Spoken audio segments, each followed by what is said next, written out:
प्रचार प्रसार से बहुत दूर भारत की अर्थव्यवस्था वाकई में डावाडोल स्थिति में है।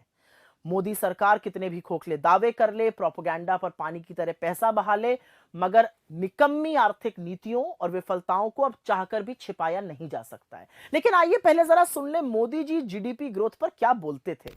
साथियों, 7%, 8% की विकास दर से आगे बढ़कर हमें डबल डिजिट की विकास दर प्राप्त करने के लक्ष्य पर काम करना समय की मांग है।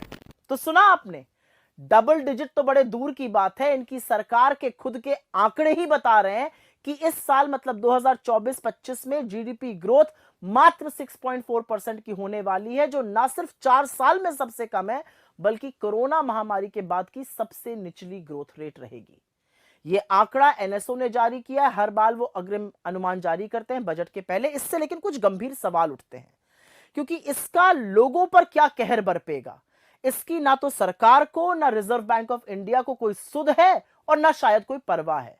आप सोचिए कि नवंबर 2024 की शुरुआत तक आरबीआई जो था वो 7.5% की जीडीपी ग्रोथ रेट का अनुमान लगाकर बैठा था और सरकार को यह आशा थी कि जीडीपी ग्रोथ रेट आएगा 7.2% पे। अब अनुमान 6.4% पर हो गया है। इन दोनों एजेंसियों के पास हर तरह का आंकड़ा है, हर तरह का इकोनॉमिक डेटा है, हाई फ्रीक्वेंसी इंडिकेटर होते हैं, और उसके बावजूद भी ये इतने अनभिज्ञ हैं।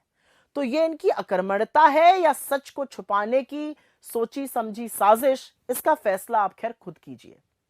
सरकार के मंत्री और सत्तारूढ़ बीजेपी के जो पदाधिकारी हैं वो विशेषज्ञों को, इकोनॉमिस्ट्स पर खूब कटाक्ष कसते हैं और जितनी मर्जी हो कटाक्ष कसिए, लेकिन असलियत यह है कि इस सरकार ने देश के लोगों को कम ग्रोथ और कमर तोड़ महंगाई से जूझने को मजबूर किया है। इसका बड़ा कारण यह है कि सरकार आर्थिक तंगी की असलियत को स्वीकारना ही नहीं चाहती। तो जब स्वीकारेंगे नहीं तो समाधान क्या, खाक ढूंढेंगे। और लगातार यह होता जा रहा है, पिछले 10 वर्षों में हमने देखा है। खपत की बात करते हैं, मतलब उपभोग, मतलब कंजम्पशन, जीडीपी का 2/3 हिस्सा है। इसलिए जब इसमें कमी होती है तो चिंताजनक स्थिति बनती है। और ये भी दिखाता है कि मध्यम वर्ग पे और गरीब पर कम ग्रोथ का क्या प्रभाव होता है। डेटा साबित करता है कि लोग आज भोजन और शिक्षा जैसी आवश्यक वस्तुओं पर कम खर्च कर रहे हैं। जो प्राइवेट कंजम्पशन पर खर्च की ग्रोथ होती है वो पिछली तिमाही में 7.4% थी, अब घटकर 6% रह गई है। एफएमसीजी कंपनियां, वही कंपनियां जो साबुन, तेल, शैंपू वगैरह बनाती हैं, उन्होंने ये बड़ा खुलासा किया है कि अब छोटे छोटे पैकेज की जो मांग है वो ज्यादा हो रही है।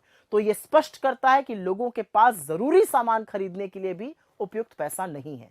मैन्युफैक्चरिंग, जहां पर बहुत सारी नौकरियां बन सकती हैं और जहां पर फोकस होना चाहिए सरकार का, पिछले वित्तीय वर्ष में कोई 9% से ज्यादा की ग्रोथ थी, इस बार घटकर 5.3% रह गई है। माइनिंग, जहां पर ग्रोथ 7.1% थी, वो घटकर महज 2.9 पर रह गई है।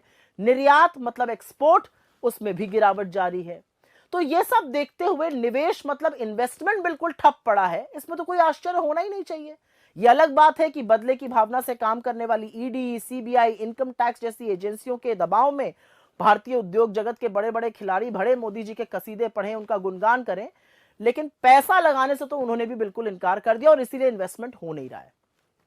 तो बेरोजगारी, कम आय, आवश्यक वस्तुओं पर जबरदस्त टैक्स और कमर तोड़ महंगाई के कारण लोग आज अपने भविष्य की बचत से खर्च करने को मजबूर हो चुके हैं।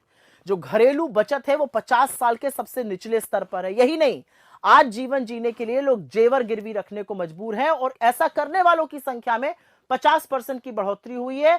लोन लेकर ना चुकाने वालों में 30% की बढ़ोतरी हुई है। सेकेंडरी स्कूल के एडमिशन में गिरावट हुई है। बड़ी बड़ी यूनिवर्सिटीज में, सेंट्रल यूनिवर्सिटी से बिना डिग्री लिए आधी पढ़ाई छोड़ने को लोग मजबूर हैं। ये सब क्या है?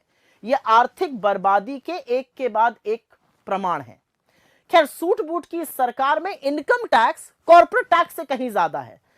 आटे पर, दही पर, पढ़ाई पर, दवाई पर, यहां तक कि पॉपकॉर्न और पुरानी गाड़ी की बिक्री पर भी जमकर जीएसटी वसूला जा रहा है। पर एक बात साफ है, आर्थिक मंदी स्पष्ट रूप से गरीबों और अमीरों पर अलग अलग तरह का प्रभाव डालती है।